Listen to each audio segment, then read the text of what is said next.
Good morning. Welcome to King Sports News Hour for the 16th year of Changi, the ninth month, and the 29th day by the heavenly calendar. Temel was sitting in for the second king of Chingu, Kyung Jin Moon.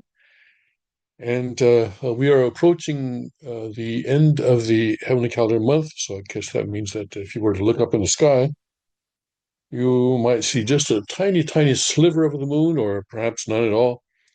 Anyway, the months of the heavenly calendar go from new moon to new moon, so we are approaching the new moon.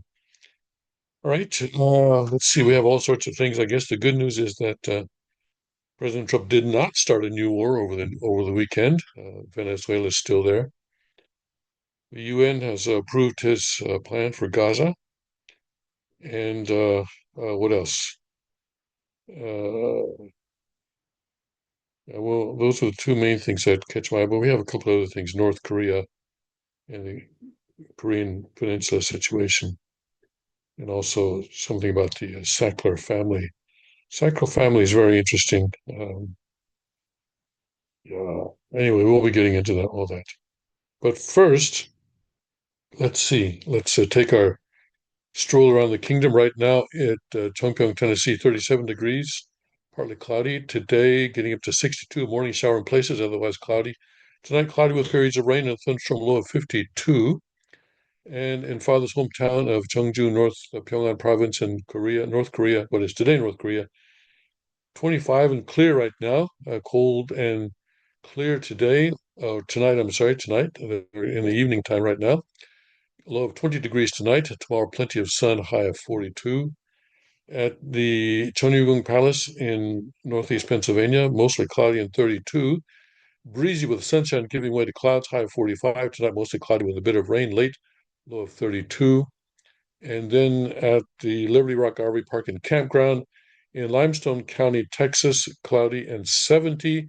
Breezy this morning, otherwise humid, with intervals of clouds and sun, high of 84.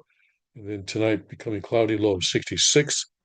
And then at the Suncheon Palace in Korea, it is currently 37 and clear, turning clear and chilly tonight, low of 34. Tomorrow partly sunny and cool, high of 50. Gunma Palaces in Japan, 46, mostly clear right now. Clear to partly cloudy and chilly tonight, and 36 for a low tonight. Tomorrow, sunny and high of 55. Guangzhou, Guangdong Province, light rain right now at 53. Going to get down to 51 tonight, a passing evening shower, otherwise cloudy and windy. Tomorrow, breezy in the morning, otherwise cloudy and cool, high of 63. Let's see, I'm going to have to skip my father's word today. Um, I didn't have room to pack a Cheonseonggyong in my luggage. So I will go straight to what is going on. And as I said, the good news is that we did not have a new war over the weekend, but the possibility is still there. The aircraft carrier Gerald Ford is there near Venezuela, in striking distance of Venezuela. And as I explained on um, Saturday, it cannot stay there forever. It cannot just stay there. It has to do. It either has to stage an attack, or it may do a few exercises and then pull back. But then if it pulls back, then that would signify to Maduro that Trump was just bluffing, that he can go ahead and keep on doing what he's doing, which is not a good idea. Now, Trump now is talking about talking or with Maduro, and apparently Maduro might be a bit interested in that. He saw what happened to Saddam Hussein, and I'm sure he doesn't want that to happen to him, and also what happened to Muammar Gaddafi as well, where eventually Hussein was caught, tried, convicted, and executed, and Gaddafi, of course, was I believe he was bombed. Well, anyway, he was bombed. I think, but didn't he survive? I'm not sure. But anyway, he eventually died as well.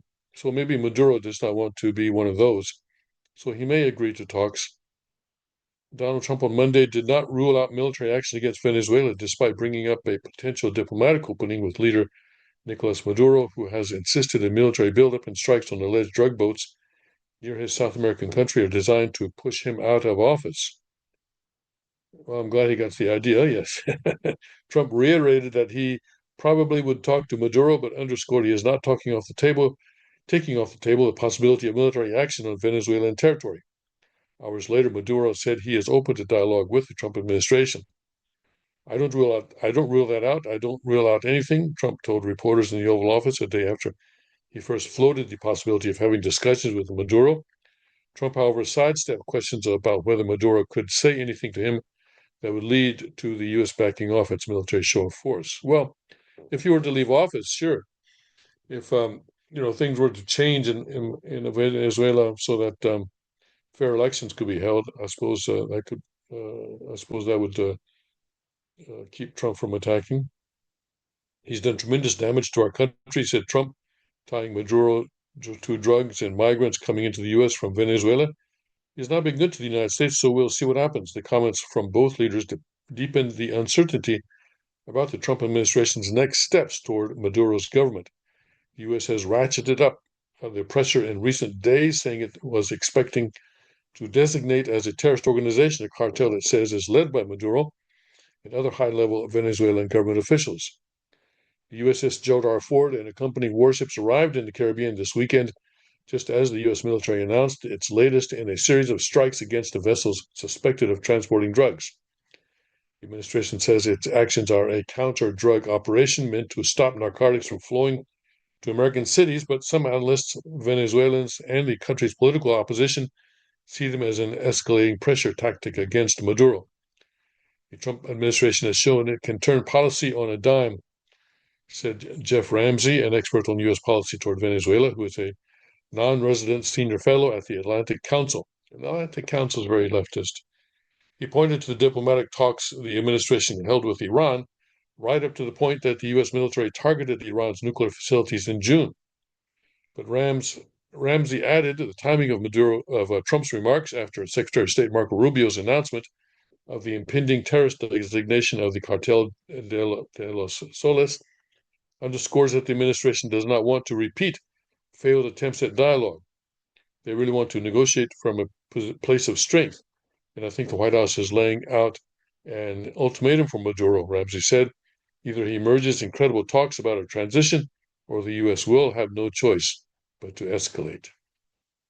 Okay, so that's about it from there. Now, I think actually that segues right into the Sackler story.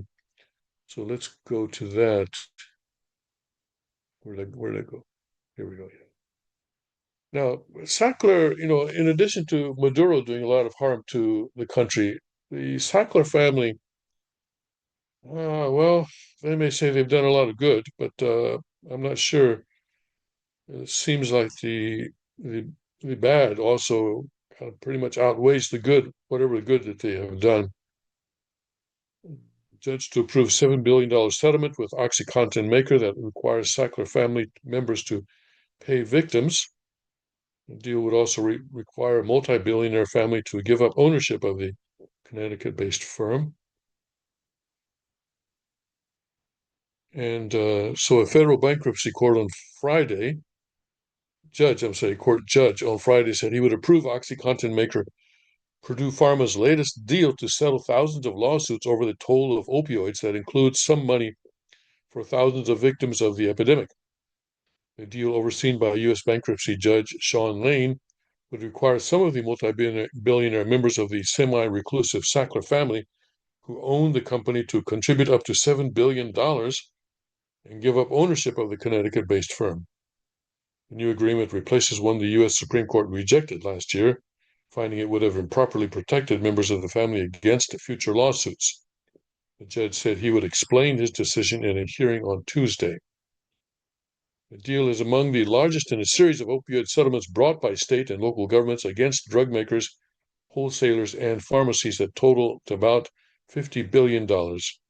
It could close a long chapter and maybe the entire book on a legacy odyssey, on a legal odyssey, over efforts to hold the company to account for its role in an opioid crisis connected to 900,000 deaths in the U.S. since 1999, including deaths from heroin and illicit fentanyl, to which people who had become dependent on the powerful prescription drug OxyContin turned when their pill supply was restricted or cut off. lawyers and judges invoked. Have someone trying to reach me? I think so, right? Okay. All right. All right. I don't think so. Lawyers and judges involved have described it as one of the most complicated bankruptcies in U.S. history. Ultimately, attorneys representing Purdue cities, states, counties, Native American tribes, people with addiction, and others were nearly unanimous in urging the judge to approve the bankruptcy plan for Purdue that was tentatively agreed to this January. Purdue has filed for protection 6 years ago as it faced lawsuits with claims that grew to trillions of dollars. Mike Quinn, a lawyer working with the plaintiffs, said on Friday that the case never should have been in bankruptcy. It should have been in criminal court. The judge has pledged to release details of the deal on Tuesday. There's expected to be more scope in this deal than the one rejected by the Supreme Court for people who sue members of the Sackler family personally over their role in Purdue and the crisis. I think people will try to sue, Quinn said. He was closely involved in opposing the Purdue Sackler farm bankruptcy deal, working with Payne, an activist group that fronted by the American art photographer and activist Nan Golden, who led direct action protests at international art. We need to know that.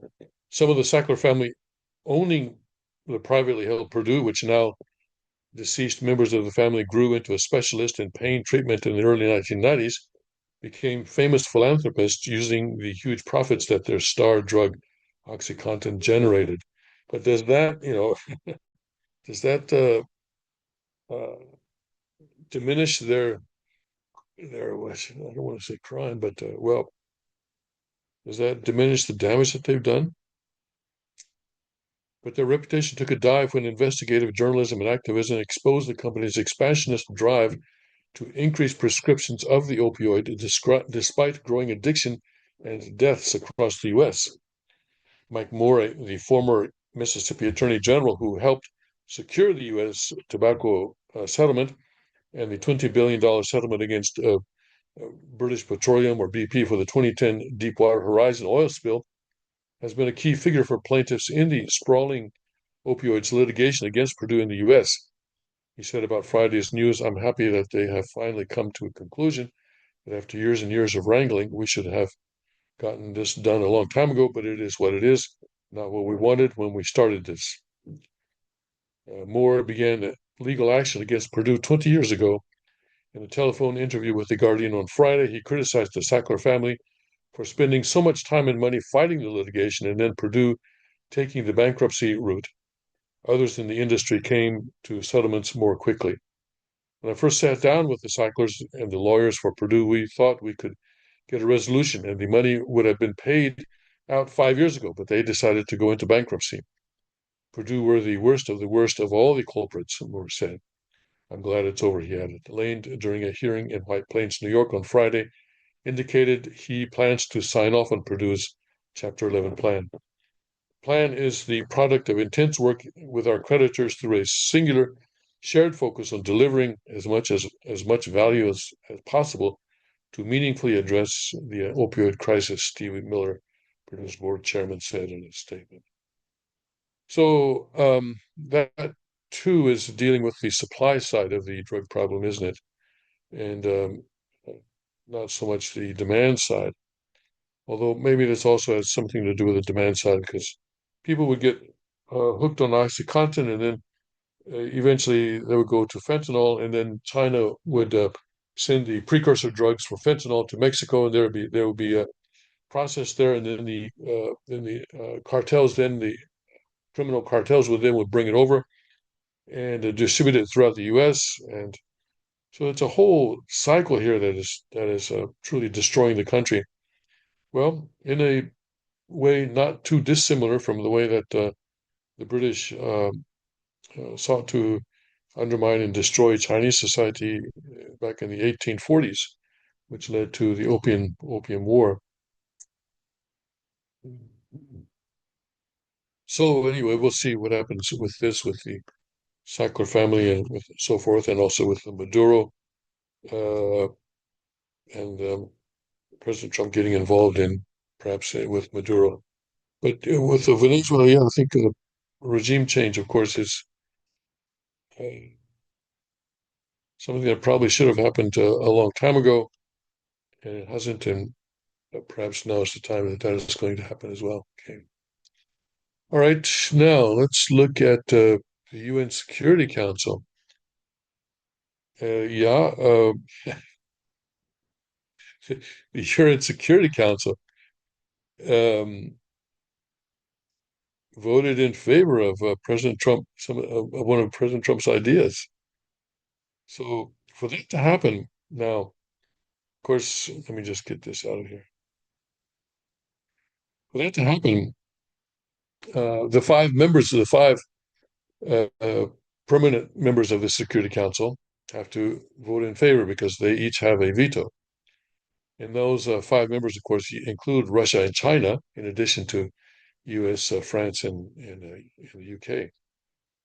So Russia and China, in other words, agreed to this. And then I think also let's see here, there are also some non-permanent members of the Security Council. I'm curious to see how they voted. They don't have vetoes, but they do have a right to vote.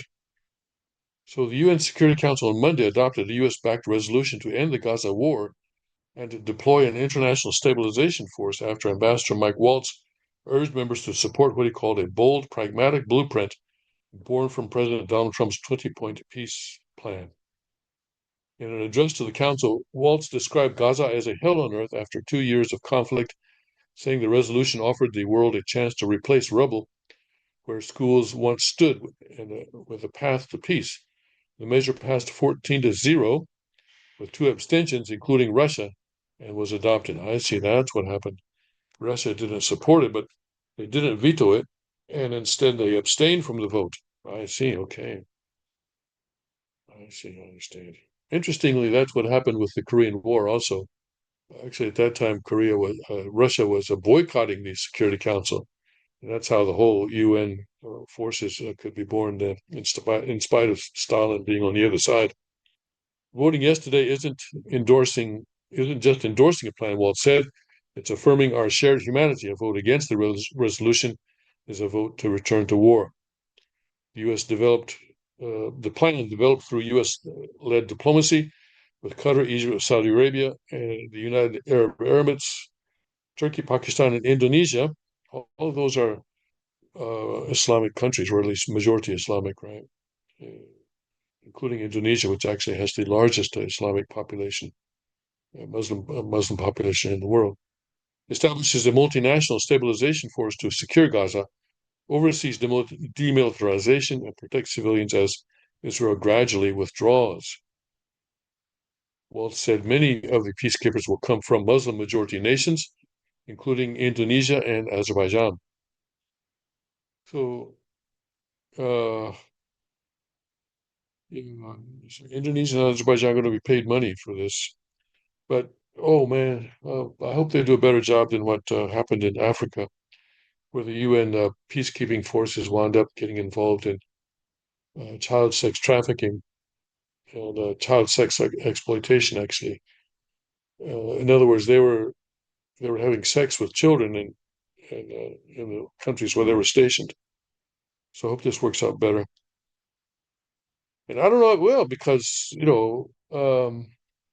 I don't know that it will. Um, we'll have to see. In Afghanistan, for example, the local people who were working with the U.S. would sometimes just grab a young boy and start, having anal sex, and we've read stories where U.S. soldiers were shocked and not just shocked, but dismayed and just completely flabbergasted by this, but they couldn't do anything about it. They would report it up and they say, "Oh no, no, we can't do anything about that." So uh, I'll have to see what happens with this. Anyway, he credited Jared Kushner and Special Envoy Steve Witkoff, who brokering the deal, which has already produced what he called tangible results, holding ceasefire and the release of 45 hostages by Hamas. Waltz said the United States remains committed to ensuring the return of the remaining hostages still believed to be held in Gaza.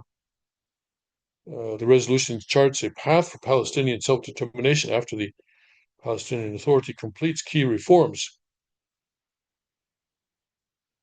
Okay.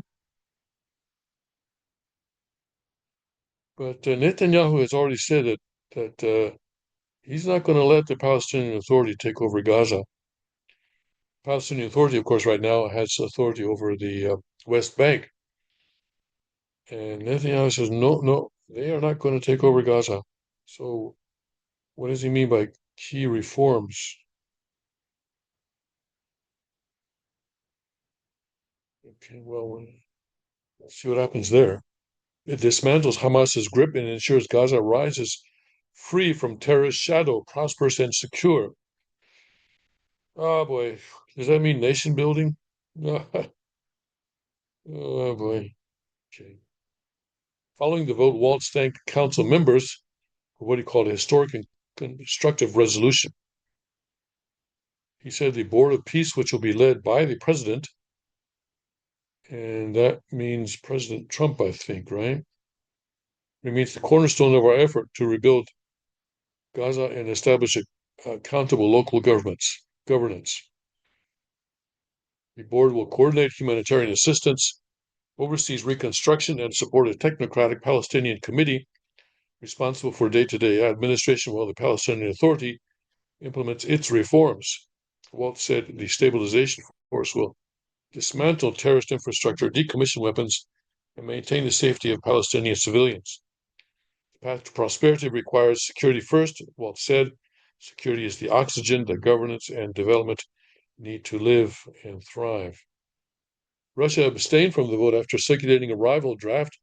Waltz said hesitation and delay would only cost lives, adding that every day without this force, aid trucks lie idle, children starve, and extremists regroup. President Trump's historic 20-point plan marks the beginning of a strong, stable, and prosperous region. All right. Let's go back and check on that 20-point plan.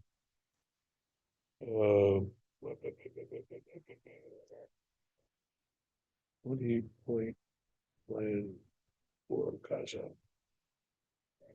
Let's see what that involves.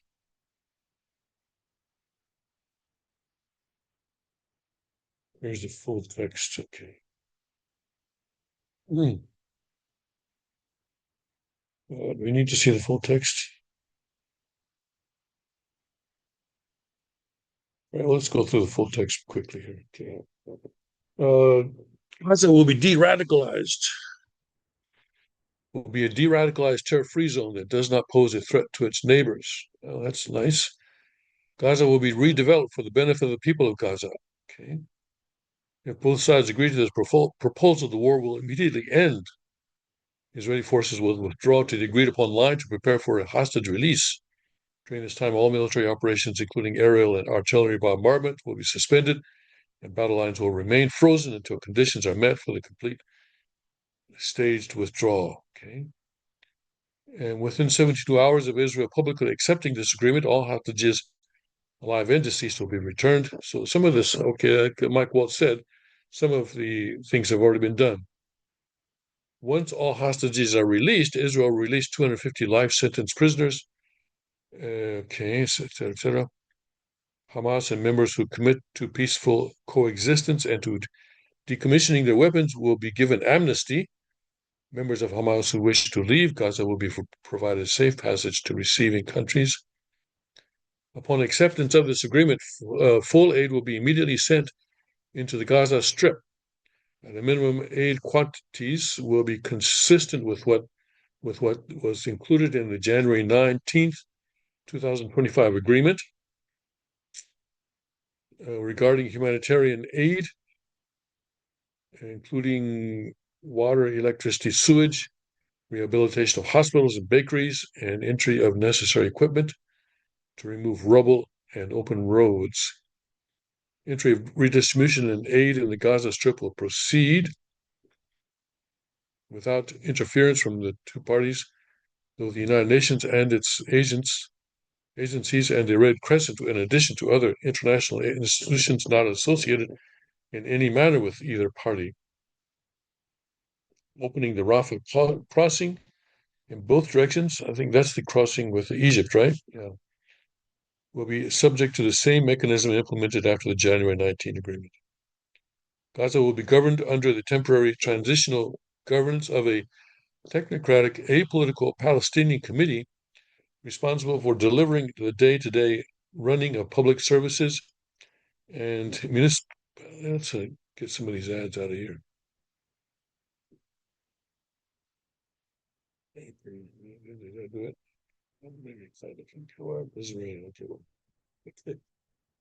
Um, responsible for delivering the day-to-day running of public services and municipalities for the people of Gaza. This committee will be made up of qualified Palestinians and international experts with oversight and supervision by a new international transition body, the Board of Peace, which will be headed and chaired by President Donald J. Trump, with other members and heads of state to be announced, including former Prime Minister Tony Blair. This body will set the framework and handle the funding for the redevelopment of Gaza until such time as the Palestinian Authority has completed its reform program as outlined in various proposals, including President Trump's peace plan in 2020 and the Saudi French proposal, and can securely and effectively take control of Gaza. So, Palestinian Authority completing its reform is a big if here, I think. Netanyahu, as I said, no, that's not going to happen. They're not going to take control of Gaza. But maybe he can be convinced. The body will call on best international standards to create modern and efficient governance that serves the people of Gaza and is conducive to attracting investment. Yeah, that sounds an awful lot like nation building to me. It's what it sounds like. A Trump economic development plan to rebuild and energize Gaza will be created by convening a panel of experts who have helped with some of the thriving modern miracle cities in the Middle East. So they're going to recreate Dubai. Yeah. Many thoughtful investment proposals and exciting development ideas have been crafted by well-meaning international groups and will be yeah, this nation building, that's what it's calling it. That's what they're doing here. Will be considered to synthesize the security governance frameworks to attract and facilitate these investments that will create jobs, opportunity, and hope for future Gaza. A special economic zone will be established with preferred tariff and access rates to be negotiated with participating countries. No one will be forced to leave Gaza. Okay, no one's okay, but if you want to leave it, that's okay. And Hamas and other factions agree not to have any role in the governance of Gaza, directly, indirectly, or in any form. All right, that sounds good. Okay. New Gaza, all right, everything's the name. New Gaza. Like New York. New Gaza will be fully committed to building a prosperous economy and to peaceful coexistence with their neighbors.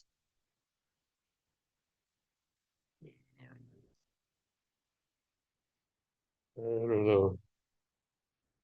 Israel will not occupy or annex Gaza. Okay, that's an important point. Okay. An interfaith dialogue process will be interfaith dialogue. Oh, okay, established based on the values and tolerance and peaceful coexistence to try to change mindsets, narratives of Palestinians and Israelis by emphasizing the benefits that can be delivered from peace. Okay, I actually have one point that needs to be added to this. Can you guess what it is? International and intercultural exchange blessings, right? And if you're going to have what interfaith dialogue process, right? Yeah, put in the blessings. All right. So we'll see how this works. It's clearly not a it's not going to last forever. It's not a lasting solution. And there's so many things that could go wrong here, including, the reforms that Hamas says it's going to do, uh, including, well, Hamas is saying that they're not going to have any role. They're going to give up power. Really? Really? Power, that's worse than fentanyl. It's incredibly addictive, and to cure someone of that addiction is extremely difficult. I don't know if that's going to work. Anyway, we'll see what happens. Okay. Anyway, so that's Trump's 20-point plan. And now that has been voted on and accepted by the United Nations. So what does that mean, though? What does that mean? That the United Nations is going to what exactly is the United Nations going to do?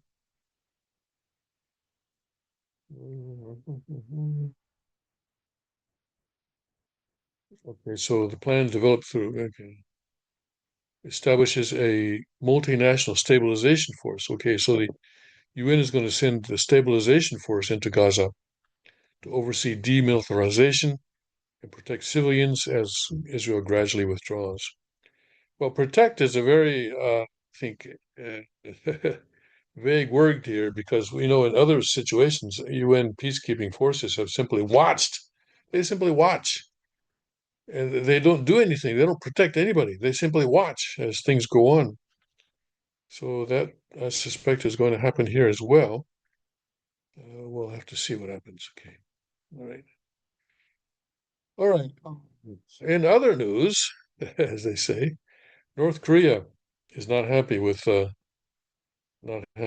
recent agreement between the United States and South Korea. That's not too surprising. They rarely are happy with anything that goes on between the U.S. and South Korea. Okay.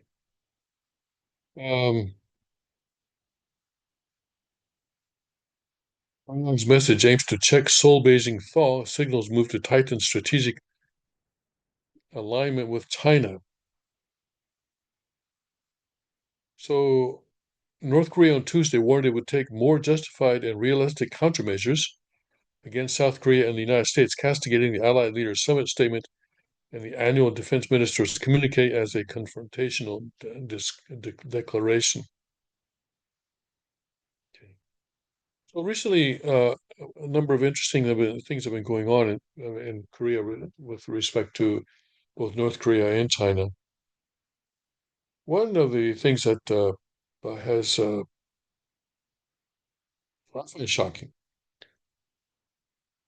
I find shocking is that now the term Myeolgong may be about to be classified as hate speech in South Korea. Myeolgong is an abbreviation for Gongsanjuji or Gongsanjuji or Gongsangdang, uh, meaning communism or Communist Party. Myeol means destroy. So Myeolgong means destroy the Communist Party, destroy communists, and this has been a uh, common slogan among conservatives. Right? You would see banners all over the place saying "Myeolgong, Myeolgong," and people would shout "Myeolgong, Myeolgong, Myeolgong" at the conservative rallies. But now, with this new leftist administration that is in, that may be changing. In fact, China has complained that there are anti-Chinese demonstrations going on in Korea. Hey, how come the U.S. never thought of doing this? China has complained that there are anti-Chinese demonstrations going on regularly, every weekend, basically, in Seoul right now. You go to the Gwanghwamun intersection, and Myeongdong, I think, is most likely. I would assume is one of the slogans that they're shouting, and China doesn't like it. And so now, the president Lee Jae-myung came out, about a week ago, right? And he said that that that you cannot criticize people based on their religion, race, et cetera, or national origin. And that I think is being understood to mean that people cannot criticize China or the Chinese Communist Party. And now people posting Myeongdong online are getting in trouble. Okay. So this is a big step for South Korea. To criminalize Myeongdong, I would say, is a huge step in the direction of establishing a um, pro-China, perhaps even a communist South Korea, I think. So kind of the dictatorship of the woke. They're importing all the woke stuff from America and Europe and the whole World Economic Council and stuff like that. But they're taking it a few steps forward. Right? I mean, in Germany or even UK, right? I'm sure you could say down with communism and not get in trouble, right? But especially for South Korea, this has been part of um, well, the social culture of South Korea. Myeongdong. Soldiers would shout, as they're marching, Myeongdong, Myeongdong, and stuff like that. Not that wasn't the only thing, but the most common was, Chung Sung, loyalty. No, Chung Sung would be the most common, but sometimes they would also shout Myeongdong. But if that's classified as hate speech, and I think they're kind of on the verge of doing that right now, they're sort of still turning up the temperature on the frog, just a little bit at a time. But that seems to be the direction in which they're going. Quite, quite amazing, quite amazing that we would live to see such a time when Myeongdong was outlawed, or maybe about to be outlawed in South Korea. I find that it's shocking, and I'm sure Father is flabbergasted right now in the spirit world. Okay. So anyway, South Korea's presidential office was quick to respond to the North Korea's position. This is regarding the what is this in regards to? Okay, the South Seoul Beijing thaw. Okay.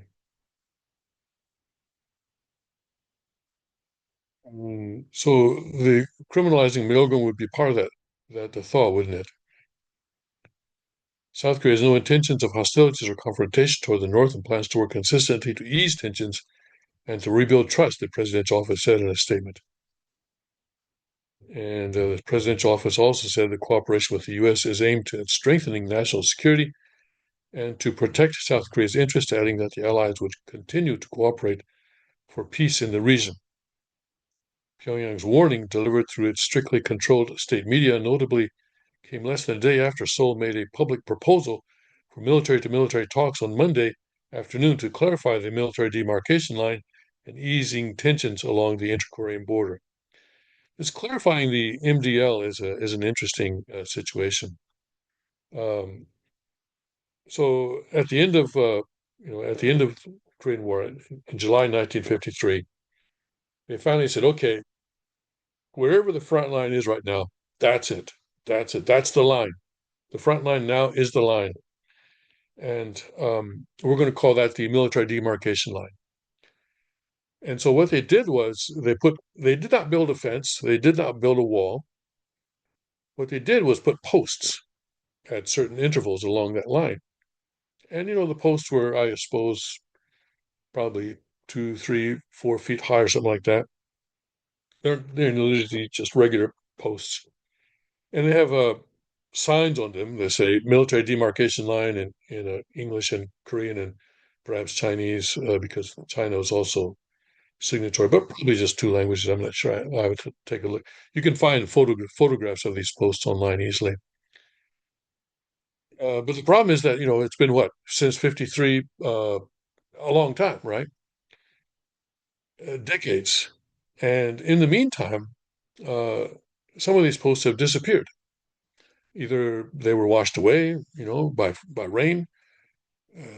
Animals may have knocked them over. Some of them, I think they're made of wood. They may have rotted. Anyway, so some of them have sort of disappeared. So the upshot is that uh, there is no clear line right now of where that border is. Now, what we do have, though, is that 2 kilometers to the south, 2 kilometers is about a mile and a quarter, to the south of that line, South Korea said, okay, we cannot build a fence at the MDL or even inside the demilitarized zone, which is that's the 2 kilometer distance. But what we will do is we will build a fence along the southern border, 155 miles, along the southern border of the demilitarized zone. And that's what we have today. And some people come to Korea and they go to the place where basically the northernmost place where civilians are allowed to go, and there's a fence there. And they say, oh, this must be the border between North and South Korea. It's not. Civilians cannot go to the military demarcation line without prior approval. I've been there, as I've mentioned before. I've been to Panmunjom, and of course, the MDO runs through the middle of Panmunjom, the Panmunjom Joint Security Area. But civilians cannot go there without. You can go there with prior approval, and we give you a passport and stuff like that. I think they still have those tours that you can go there. Um, so Lee Jae-myung says, well, let's clarify where the military demarcation line is. No, I don't think that's ever been proposed before. And for one thing, I think the reason is that there's really no need to do that. But what has happened is that North Korean soldiers were walking along what they thought was the military demarcation line recently. I think that was last week, right? And then South Korea saw them and said, hey, they've come across the line. So they fired at them and they fired back. And so this kind of thing has occurred. And it seems to me that this was maybe a situation that was created by South Korea in order to propose these kinds of talks. Well, we thought you were on our side and you say you weren't, and so let's clarify. So I think maybe that sort of firefight was maybe uh, manufactured by South Korea in order to make this kind of a proposal. And Lee Jae-myung, who is a leftist, is trying to find a way to open a dialogue channel with North Korea, but North Korea keeps saying, no, no, no. As long as you are friends with the U.S., as long as you have nice things to say about the U.S., we're not interested in talking with you. Um, and so we'll see what happens with this. But so far, North Korea's been playing hard to get.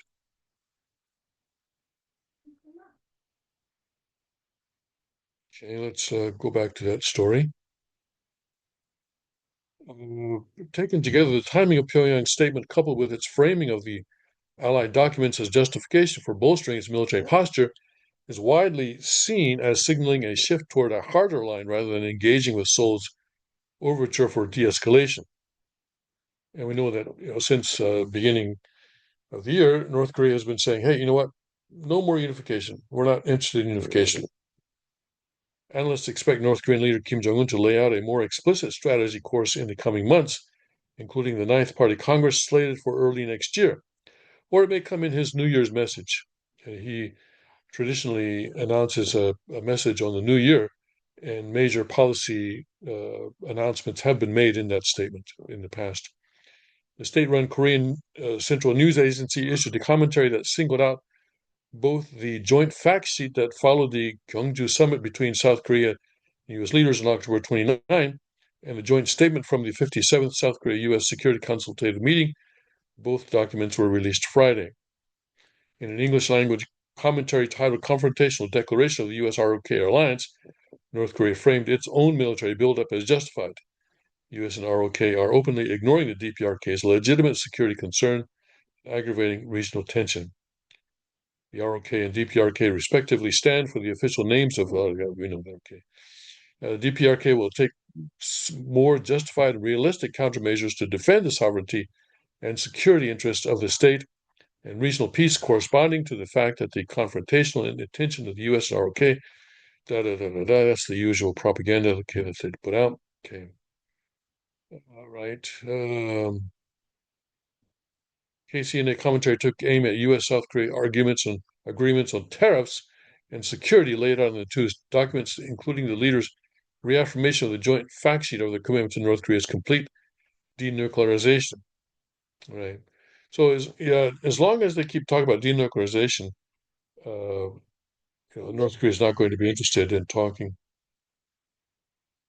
The ROK's possession of nuclear submarine is a strategic move for its own nuclear weaponization and is bound to cause a nuclear domino phenomenon in the region and spark a hot arms race, the KCNA commentary read.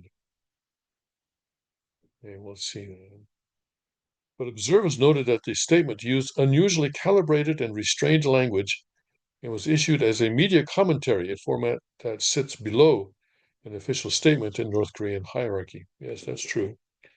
Yet analysts in Seoul caution that the restrained tone is not necessarily a reassuring sign. North Korea is currently focused on reviewing its 5-year economic development plan and its defense development plans while concentrating on preparations for the Ninth Party Congress, said Lim Chol, a professor at Kyungnam University Institute for Far Eastern Studies. The internal agenda may explain its restrained tone for now, but North Korea is expected to further accelerate preparations for a hardline tit-for-tat confrontation once the Congress concludes. Lim further explained the commentary's unusual calmness, even its cynical observer's perspective bordering on resignation, signals a structural change in North Korea's perception of South Korea in the U.S. following the Kyungju summit. The commentary reaffirms North Korea's view that South Korea is no longer a negotiating counterpart, especially with the summit further deepening South Korea's dependence on the U.S., Lim said. The commentary shows that North Korea's conviction that it will no longer deal with South Korea has only been further solidified. Observers also note that the KCNA commentary appears intended to check the recent improvement in Seoul-Beijing relations following the first summit between South Korean President Lee Jae-myung and Chinese President Xi Jinping. At the same time, the commentary signals North Korea's push to strengthen its strategic alignment with China. North Korea and China have been in a trajectory of mending ties, heightened by Kim Jong-un's visit to China in September, his first since 2019, and his meeting with Xi. But North Korea has always been a problem for China. It's a potential source of influx of refugees. If North Korea government were to collapse, China has to be prepared for the possibility of tens of thousands of refugees coming into China, and they don't want that. That can always be destabilizing. Uh, See what is happening with the U.S., right? Millions of people coming into the U.S., destabilizing. And North Korea is, financially, economically dependent on China. Hey there. Hey, good morning. Good morning. Our little grandson here. Let's continue. Hong Min, a senior researcher at the Korea Institute for National. Goodbye. Are you going to school? Okay. Have a good time. National Unification noted that the commentary highlighted elements directly touching on China's strategic interests. The KCNA commentary notably took issue with multiple passages in the joint fact sheet widely deemed as being effectively aimed at checking China without explicitly naming it, including references to freedom of navigation, preserving peace and stability across the Taiwan Strait, and opposing unilateral changes in the status quo. Depending on how China positions itself toward the U.S. and South Korea going forward, North Korea may use this issue either as a basis for strategic coordination with Beijing or as larger leverage to constrain the Seoul-Beijing relationship. Okay. All right, we'll see how this works out, see whether North Korea responds. And I think a real response will probably come in the New Year's message, I would expect. I may have some kind of a preliminary response before then, but I would look very carefully at Kim Jong Un's New Year's message this year. That's kind of the state of the union, basically, for North Korea, and it sort of tells us where they think they're going and stuff like that.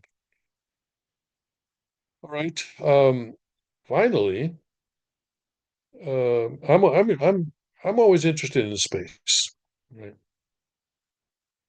Although I think that human beings should not establish a colony on Mars or any place outside of the Earth's moon orbit before we debug ourselves of this thing called original sin.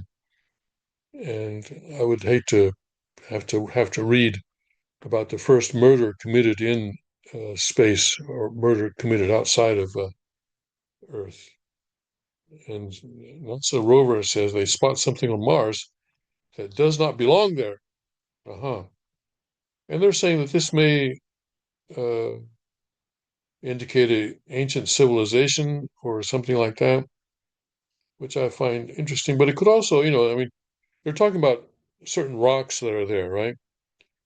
The and these rocks could have come from, you know, they could be just space rocks that were passing by and happened to hit the moon. Perseverance rover has been making waves with its recent discoveries on Mars, from capturing image of a skull-shaped structure to identifying a displaced rock named Skull Hill.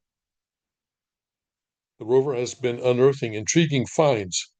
The mission also has identified a potential biosignature in a meteorite that seems out of place in the Martian landscape, sparking discussions about the possibility of ancient life on Mars. Yeah, well,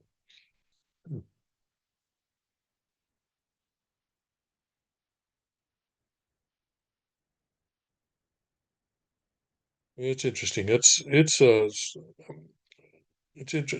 People like to speculate about space and stuff, and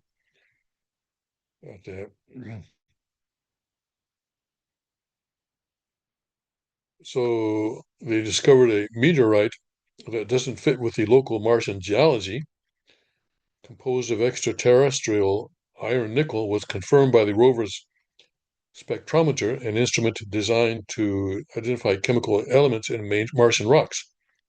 Such discoveries are rare and provide valuable insights into Mars' impact history. Okay, so yeah, it was an impact. In September 2025, the Perseverance rover collected what has been called the most convincing evidence yet for life on Mars.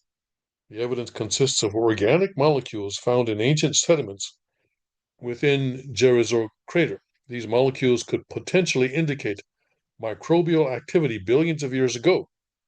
While the findings are exciting, experts caution that further verification is needed. This significant development was reported by Sci-Fi Wire. And this rover mission, launched in 2020, continues to explore Mars for signs of past habitability. The rover's advanced technologies, including the Mastcam Z and Sherlock instruments, have played a crucial role in these discoveries. Looking ahead, NASA plans to return samples collected by Perseverance to Earth for further analysis, integrating these finds into their broader Mars exploration strategy. As the mission continues, the world eagerly awaits more revelations from the red planet. Ooh, excuse me. Let me take some water here. I'm certainly in favor of exploring Mars. I think it helps us understand more of how God created the universe, how God created the Earth, and so forth, and the planets and so forth. But this plan by Elon Musk to build a colony on Mars, I think is not something that I support. Um, who was it? Jack Dorsey or somebody? It was Jack Dorsey, I think. Saying, supporting this idea of a colony on Mars, sort of saying, giving a message to the first people, leaving a message to the first people to land on Mars, to first take the first steps on Mars. But I believe that if the fall had not occurred and Adam and Eve had expanded God's people of goodness, then we would not have had all these wars. We would not have had all this famine, disease, and I think human population would have expanded much more quickly, far more quickly than it has, and we would have also developed a scientific technology because you know, Lucifer's job actually was, and his cohorts there, was to educate human beings about how God created the world. In other words, scientific education, to give scientific education to human beings, and perhaps mathematical education and stuff like that. And so human beings would have developed scientifically very quickly at that time, in maybe a few generations, and would have developed the ability over time to leave the Earth and go into space and explore space and establish communities in space. And I think I've said before, I don't think that establishing colonies on planets is really the way to go. I think more the Star Trek kind of way, where you have a spaceship that, is, it can, it can be, well, stationary in space. Stationary means what? Well, it would be moving at the same speed as the rest of the space, I guess. But anyway, um, have a spaceship, a large, humongous spaceship, and then within that spaceship, you create atmospheres that are suited to Earth because that's what human beings are best suited to. And I remember there was an episode of Star Trek where they had this kind of thing where people could go and actually they could program in the kind of atmosphere they wanted, and I thought that was a good idea to have in the future. In the future, but this whole thing is there life on Mars? But whatever life there may be, and if they come up with living beings that have heads like this and or something like that, just remember that that is part of the manmur, the creation, excluding human beings that God created to what? To serve human beings. And uh, human beings are exceptional to the rest of God's creation in that we exist both in the spirit world and the physical world. And we're the only creation to do so, to exist both in the spirit world and the physical world. And that we have a portion of responsibility that allows us to become God's children. Okay. These Martians with the big heads, they cannot be God's children. They may, they're just animals with big heads. That's all. No matter how technologically advanced they may be, maybe Lucifer has taught them everything that he should have taught us. Doesn't matter. Doesn't matter. They are not God's children. Only we are God's children. And so, as we approach Children's Day, True Children's Day, I think that's an important point. Important point for us to reconfirm. Okay. Even if some you know Martian spacecraft were to land on the White House lawn or something like that, it's okay. You know, um, it's part of God's creation that is designed to support us and to help us be true children of God. Okay. All right, so praise God for all that, and let's see. I have a couple of minutes left. Where shall we go here? Let's go to let's go to the leftists and see what they're getting. All right. Let me share this with you.